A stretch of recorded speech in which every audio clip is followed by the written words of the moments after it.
News చూస్తున్నారు. Air India విమానం కేసులో బిగ్ ట్విస్ట్ చోటు చేసుకుంది. డ్రగ్ టెస్ట్లో పైలట్కు పాజిటివ్గా నిర్ధారణ అయింది. పైలట్ గంజాయి సేవించినట్లు అధికారులు నిర్ధారణకు వచ్చారు.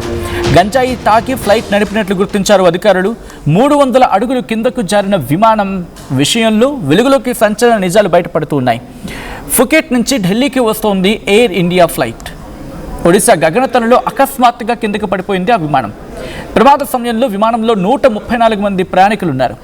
తీవ్ర కుదుపులతో 24 మందికి తీవ్ర గాయాలయ్యాయి. తర్వాత విమానం ఢిల్లీలో సేఫ్గా ల్యాండ్ అయింది. అయితే ఎయిర్ ఇండియా సీఈఓని వివరణ కోరింది కేంద్ర పౌర విమానయాన శాఖ. విమాన భద్రతపై ప్రజల్లో పెరుగుతున్న ఆందోళనకు సంబంధించి మాట్లాడుకుంటున్న తరుణంలో ప్రస్తుతం ఈ డెవలప్మెంట్ అందరినీ షాక్ గురి చేస్తోంది. అసలు ఏం జరిగింది? ఫుకెట్ నుంచి ఢిల్లీకి వెళ్తోంది ఎయిర్ ఇండియా విమానం. అకస్మాత్తుగా ఆల్టిట్యూడ్ కోల్పోయింది. దీంతో ప్రయాణికులు కంగారు పడ్డారు, గాయపడ్డారు కూడా ఈ ప్రమాదంలో. అయితే విమాన పైలట్ గంజాయి సేవించాడని చెప్పి డోపింగ్ పరీక్ష నిర్వహిస్తే రెండో డోపింగ్ పరీక్షలో కూడా ఫెయిల్ అయ్యాడు. పాజిటివ్గా నిర్ధారణ అయిందంటూ కూడా జాతీయ మీడియా కోట్ చేస్తూ ఉంది. అక్కడ సోర్సెస్ని కోట్ చేస్తూ జాతీయ మీడియా ఏమంటుందంటే, విమానం ఒక్కసారిగా ఆల్టిట్యూడ్ని కోల్పోవడం, ఆ సందర్భంలో పైలట్ కాక్పిట్ ఫ్లోర్ ఉంటుంది కదా, దాని మీద కూర్చొని కనిపించాడు. ఈ ఆల్టిట్యూడ్ కోల్పోవడం దానికి ఇది కూడా కారణమై ఉంటుంది. అంటే ఫర్ సపోజ్ ఆయన సీట్లో ఉండాలి ఆపరేషన్ జరుపుతున్నప్పుడు, కానీ ఈ ప్రమాద సమయంలో ఆయన ఫ్లోర్ మీద ఉన్నాడు. విమానం ల్యాండ్ అయిన తర్వాత పైలట్ని తీసుకెళ్తుంటారు, లేకపోతే వెళ్తూ ఉంటాడు కదా, వెళ్తున్న సందర్భంలో సరిగ్గా నిలబడలేకపోయాడు అని చెప్పి విశ్వసనీయ వర్గాలను ధృవీకరిస్తున్నట్లయితే విశ్వసనీయ వర్గాల నుంచి ధృవీకరణ అంటూ జాతీయ మీడియా కోట్ చేసుకొచ్చింది. సీసీటీవీ ఫుటేజ్ని పర్యవేక్షిస్తున్న సందర్భంలో ఆయన కూర్చోవడానికి కూడా కాస్త కష్టపడ్డాడు, సాయం చేయాల్సి వచ్చిందని చెప్పి aircraft accident investigation bureau AAIBకి చెందిన ఒక వ్యక్తి చెప్పాడు అని చెప్పి వాళ్ళని కోట్ చేసుకొచ్చింది. ఆఖరికి కనీసం యూరిన్ టెస్ట్ సందర్భంలో కూడా, యూరిన్ టెస్ట్ ఇచ్చేటప్పుడు కూడా ఎయిర్ క్రాఫ్ట్ యాక్సిడెంట్ ఇన్వెస్టిగేషన్ బ్యూరోకి చెందిన ఒక అధికారి ఆయనకి శారీరకంగా సాయపడాల్సి వచ్చింది. ఎందుకంటే ఎక్కువ చెప్పదలుచుకోలేదు, ఆ వ్యక్తికి మీకు అర్థమైపోయి ఉంటుంది. యూరిన్ శాంపుల్ ఇచ్చే సందర్భంలో కూడా ఎయిర్ క్రాఫ్ట్ యాక్సిడెంట్ ఇన్వెస్టిగేషన్ బ్యూరోకి చెందిన ఒక అధికారి అతనికి శారీరకంగా సాయం చేయాల్సి వచ్చిందని చెప్పి జాతీయ మీడియా కోట్ చేసిన అతగాడి విషయం అంటే అర్థం చేసుకోవచ్చు. ముందుగా డోపింగ్ టెస్ట్ నిర్వహించారు, అక్కడ ఫెయిల్ అయ్యాడు, పాజిటివ్ వచ్చింది. రెండో దాంట్లో కూడా, అంటే 2 పరీక్షలు కూడా ఫెయిల్ అయ్యాడు, పాజిటివ్గా నిర్ధారణ అయింది. ఆ పరీక్షల్లో అతడు మాదక ద్రవ్యాలు అంటే గంజాయి స్వీకరించాడని చెప్పి తేలింది అనేది ఇటు జాతీయ మీడియా చెప్తూ ఉంది. అయితే తాను ఎలాంటి సైకోట్రోపిక్ సబ్స్టాన్స్ని తీసుకోలేదు అనేది పైలట్ వాదన. అఫ్కోర్స్ ఎవరైనా గంజాయి కొట్టినోడిని నేను గంజాయి కొట్టానని చెప్తారా? దట్టు అటువంటి సినారియోస్లో, అంతే కదా. అయితే పైలట్ గంజాయి సేవించాడు అనే ఆరోపణలపై క్యాబిన్ క్రూలో ఒకరు అతనిపై ఫిర్యాదు చేశారు అని చెప్పి జాతీయ మీడియా కోట్ చేస్తుంది. అయితే వీటన్నిటిని ఉటంకిస్తూ ఆ విమానంలో తనను మందలించారు ఒక క్యాబిన్ క్రూ. ఏం చేస్తాడంటే, ఇటు నుంచి వెళ్తున్నప్పుడు జరుగుతున్న సందర్భం అనుకుంటా, బహుశా correct me if I'm wrong. అయితే విమానంలో ఒక క్యాబిన్ క్రూ పర్సన్ ఈ పైలట్ని హెచ్చరించారు, మీరు కొంచెం జాగ్రత్తగా ఉండాలి, మీరు ఇలా చేయడం కరెక్ట్ కాదని చెప్పి. దీంతో ఫుకెట్కు పార్టీకి తీసుకువెళ్ళాడని చెప్పి జాతీయ మీడియాకి సోర్సెస్ చెప్పని చెప్పి వాళ్ళు కోట్ చేసుకుంటూ రాసుకొచ్చిన సందర్భం. ఫుకెట్లో వాళ్ళకి రెస్ట్ టైం ఉంటుంది కదా, వాళ్ళకి ఒక రెస్టింగ్ టైం ఉంటుంది కదా, ఒక 24 hours. అక్కడ వాళ్ళకి 24 hours కంటే తక్కువ ఉంది. ఈ టైంలోనే వాళ్ళతో మచ్చిక చేసుకోవడానికి పైలట్ పార్టీకి తీసుకువెళ్ళాడు అనేది అక్కడ వినిపించిన మాట, వాళ్ళు కోట్ చేస్తోంది. అయితే ఢిల్లీ ఫుకెట్ వెళ్తున్న విమానంలో పైలట్ బాత్రూమ్కి వెళ్ళాడు. అయితే ఎప్పుడైతే బాత్రూమ్కి వెళతారో వాళ్ళకు నిబంధనల ప్రకారం, I don't know how far it is true, but వాళ్ళు కోట్ చేస్తుంది ఏంటంటే, అక్కడున్న కండిషన్స్ ప్రకారం సీట్లో కూర్చోమని చెప్పి ఒక క్యాబిన్ అటెండెంట్ని పిలిచాడని చెప్పి వర్గాలు చెప్తూ ఉన్నాయి అని చెప్పి వాళ్ళు కోట్ చేసుకొచ్చారు. అయితే ఈ క్యాబిన్ అటెండెంట్ పైలట్ సీట్ని సరిగ్గా ఆపరేట్ చేయలేకపోయారు, అందుకే పైలట్ ఆమెను మందలించాడు అని చెప్పాడని చెప్పి వాళ్ళు చెప్పుకొచ్చారు. ఆ తర్వాత రాజీ పడాలని సిబ్బందిని అందరినీ ఒక పార్టీకి తీసుకెళ్లాడు. అక్కడి నుంచి రిటర్న్ వస్తున్నప్పుడు మనం మాట్లాడుకునేంత వరకు ఢిల్లీ నుంచి ఫుకెట్ గురించి, అది ఫుకెట్ నుంచి ఢిల్లీకి వస్తున్నప్పుడు అదే క్యాబిన్ అటెండెంట్, క్యాబిన్ క్రూ లేకపోతే క్యాబిన్లో ఒక వ్యక్తి, ఒక పర్సన్ విమానం వెనక భాగంలో పనిచేయాలనుకుంటున్నాను, కాక్పిట్కు దగ్గరగా ఉండడానికి ఇష్టపడటం లేదని క్యాబిన్ క్రూతో ఇన్ఛార్జ్తో చెప్పారని చెప్పి ఈ డిస్కషన్ జరిగిందని చెప్పి కోట్ చేసుకొచ్చింది. అయితే విమానం ఒక్కసారిగా 300 అడుగుల ఎత్తును కోల్పోవడంతో సిబ్బంది, ప్రయాణికులు అందరూ గాయపడ్డారు. పైలట్ గాయాలను పరిశీలించడానికి క్యాబిన్లోకి వెళ్ళాడు. అయితే ఇక్కడేంటి, విశ్వసనీయ వర్గాలను కోట్ చేస్తూ ఏం చెప్తున్నారు, అతను తనను ఎక్కడ పిక్చరైజ్ చేయొద్దు, చిత్రీకరించొద్దని చెప్పి వాళ్ళు రిక్వెస్ట్ చేసుకున్నారట. మొత్తం 137 మంది ప్రయాణికులు, 8 మంది సిబ్బందితో ఫుకెట్ నుంచి ఢిల్లీకి వెళ్తుంది AI 2379 విమానం. ఆగస్టు 4న అది ఫ్లయింగ్లో ఉన్నప్పుడు ఆల్టిట్యూడ్ ఏకంగా 300 అడుగులు కోల్పోయింది. ఈ ఘటనలో కనీసం 20 మంది ప్రయాణికులు, 4 సిబ్బంది గాయపడ్డారు. పైలట్లు, క్యాబిన్ సిబ్బందిని వీళ్ళందరినీ కూడా AAIB air craft accident investigation bureau ప్రస్తుతం ఇన్వెస్టిగేషన్ చేస్తుంది, వాళ్ళని అడిగి తెలుసుకుంటుంది.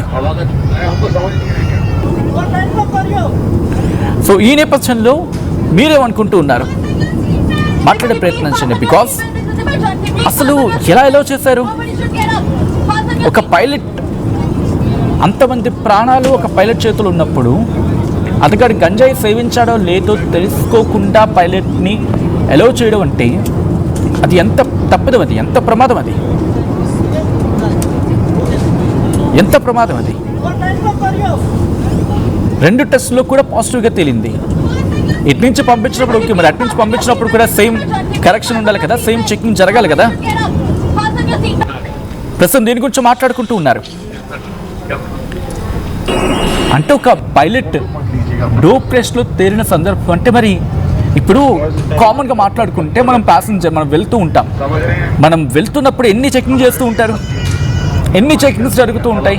ఫ్రమ్ ఎంట్రన్స్ నుంచి మన మొత్తం బ్యాగేజ్ చెక్ చేస్తూ ఉంటారు, మనల్ని చెక్ చేస్తూ ఉంటారు, మనం ఏం పెట్టుకొచ్చాం అంటే మన లగేజెస్లో ఏమేమి పెట్టుకొచ్చాం అన్నీ చెక్ చేస్తారు క్లీన్గా. మళ్ళీ చెక్ ఇన్ ఉంటుంది, ఆ తర్వాత సెక్యూరిటీ చెక్ అంతా జరిగిన తర్వాత అడ్వాన్స్గానే ఉండే ప్రయత్నం చేస్తారు కదా, ఒక గంట ముందు ఉంచే ప్రయత్నం చేస్తారు కదా.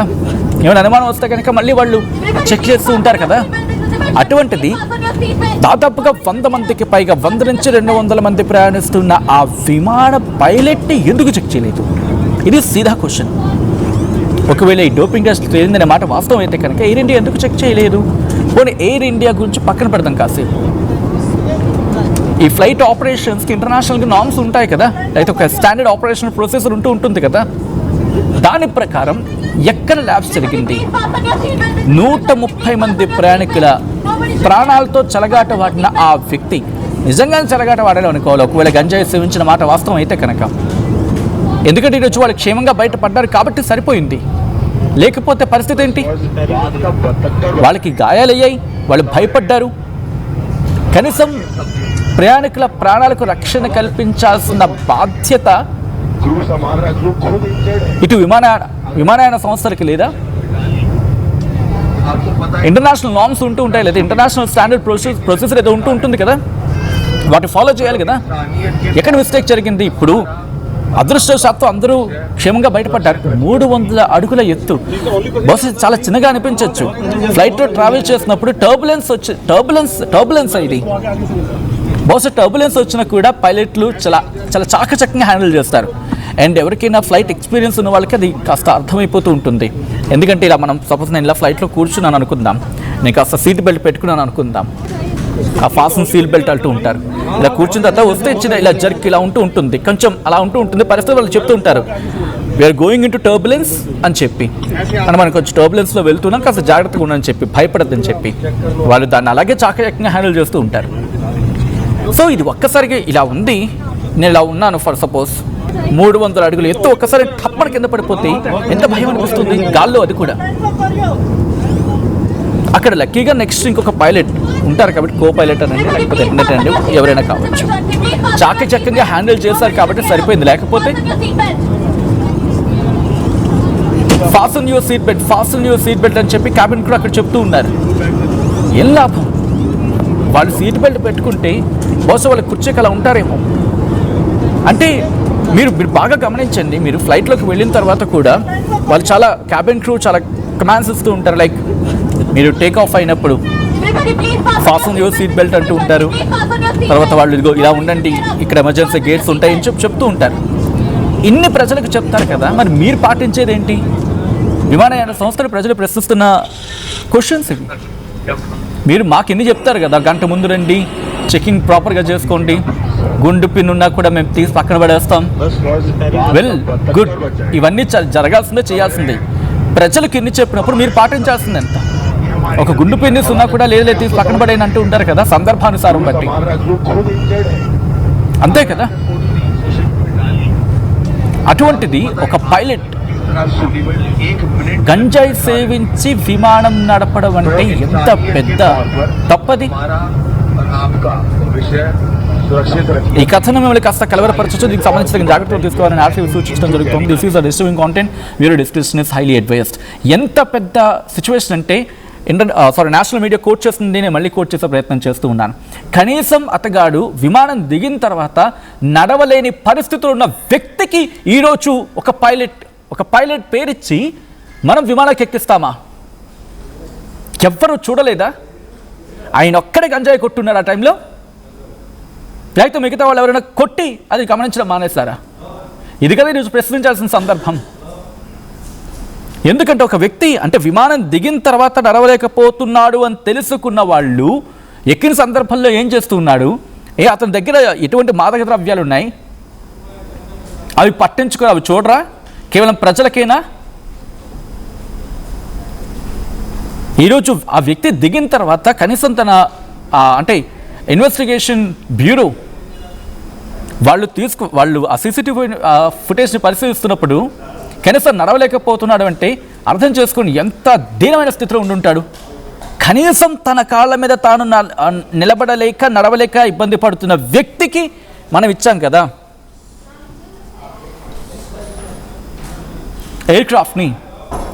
అయిపోయిన తర్వాత వెళ్ళు యూరిన్ శాంపిలింగ్కి తీసుకువెళ్తే కనీసం అతగాడు యూరిన్ శాంపిల్ ఇవ్వలేని పరిస్థితుల్లో ఇదే AAIB ఆ దర్యాప్తు అధికారులు అతగాడికి శారీరకంగా హెల్ప్ చేశారంటే అర్థం చేసుకోండి ఎంత దౌర్భాగ్యమైన పరిస్థితిలో ఆ వ్యక్తి ఉన్నాడు. ఆ సందర్భంలో ఎంత నీచమైన స్థితిలో ఉన్నాడనేది బహుశా ఆ నేషనల్ మీడియా కోట్ చేస్తున్నట్టుగా డోపింగ్ టెస్ట్లో తెలియని నిజమైన వాస్తవం అయితే కనుక అటువంటి వ్యక్తిని ఈరోజు నిజంగా ఆ కో పైలట్ ఎవరో చాలా చాకచక్యంగా వ్యవహరించారు. ఇన్ఫ్యాక్ట్ ప్రయాణికులు కూడా భయపడ్డారు, కానీ వాళ్ళు అలా కంపోజ్డ్గా ఉన్నారు అంత ప్రమాదంలో కూడా. కాబట్టి ఇంతమంది ఈరోజు ప్రాణాలతో బయట పడగలిగారు. చూడాలి ఈ ఘటన తర్వాత మన కేంద్ర పౌర విమానయాన శాఖ ఎటువంటి చర్యలకు దిగుతోంది. ఎందుకంటే ఫుకెట్ నుంచి ఢిల్లీకి వస్తున్నప్పుడు అక్కడ పరీక్షలు జరగాలి కాబట్టి ఎక్కడ ల్యాప్సెస్ అనేది ఇంటర్నేషనల్ నార్మ్స్లో ఎక్కడ ఈ ల్యాప్సెస్ జరిగాయి అనేది తెలియాల్సిందే. అండ్ దానికి తగిన జాగ్రత్తలు తీసుకోవాల్సిందే. సగటు విమానయాన ప్రయాణికుడు బెంబెలెత్తిపోతున్న రోజులు ఇవి. మీరేమనుకుంటున్నారు? మర్చిపోద్దు, మీరు మాట్లాడే ప్రయత్నించండి, మీరు గలవెత్తే ప్రయత్నం చేయండి. వ్యవస్థల మీద మనం ఒత్తిడి తీసుకొచ్చిన రోజు వాళ్ళకి మరింత జవాబుదారీతనం పెరుగుతుంది. ప్రశ్నించాల్సిన బాధ్యత మనది, హక్కు కూడా మనది.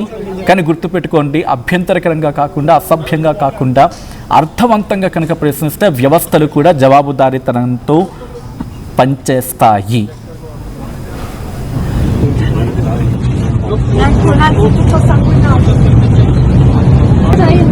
He's the only passenger under one. बहुत पैसेंजर्स हैं, बहुत पैसेंजर हैं यहाँ पे। मैडम इसको आगे आगे से बस 2 मिनट देखिए। ऐसे आगे रुको बिल्कुल आप चेक कर लो ఏం కొన్నావురా? అమ్మకి 10, అత్తమ్మకి 6, అమ్మమ్మకి 4 కేజీలు చీరలు మావా. అబ్బో ఇక్కడ కేజీ చీరలు కొంటే అర కేజీ చీరలు ఫ్రీ అంట. Churidar, men's wear, kids wear 1+1, 2+1 మస్తు ఆఫర్లు ఉన్నాయి. మరి ఇంకా మాంగళ్య ఆషాఢం కేజీ సేల్ అంటే తెలుసు కదా. మాంగళ్య షాపింగ్ మాల్ కేజీల్లో సేల్, టన్నుల్లో ఆనందం. ఏం కొన్నావురా?